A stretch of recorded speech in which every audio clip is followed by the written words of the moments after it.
participer à cette mission. Merci, cher Michel. Raphaël Gérard.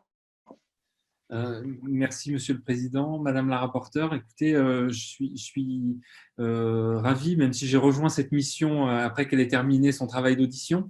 Donc, j'étais d'autant plus intéressé par la présentation de votre rapport. Là, je voudrais prendre ma casquette de commissaire aux affaires culturelles et à l'éducation et parler de l'importance de l'audiovisuel dans la représentation et la déconstruction des stéréotypes qui peuvent être souvent liés à une forme d'assignation identitaire. Et alors, vous précisez dans le rapport effectivement que le Conseil supérieur de l'audiovisuel élabore depuis 2009 son rapport sur la diversité dans l'audiovisuel, à partir d'un indicateur. Vous avez dit votre opposition aux statistiques ethniques et je la partage assez largement. Mais aujourd'hui, le CSA mesure les personnes perçues comme non blanches à la télévision et à la radio. Et la loi Léotard, par ailleurs, consacrait la responsabilité des chaînes audiovisuelles dans la juste représentation de la société française dans toute sa diversité.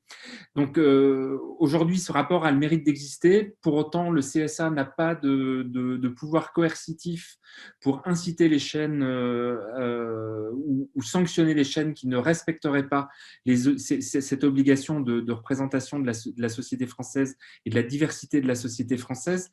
Donc, je m'interroge sur l'opportunité qu'il y aurait de créer, sur le plan législatif, une obligation pour les opérateurs de fournir au CSA des indicateurs qualitatifs et quantitatifs qui rendraient compte des actions que ces sociétés mettent en œuvre pour promouvoir cette représentation de la société française.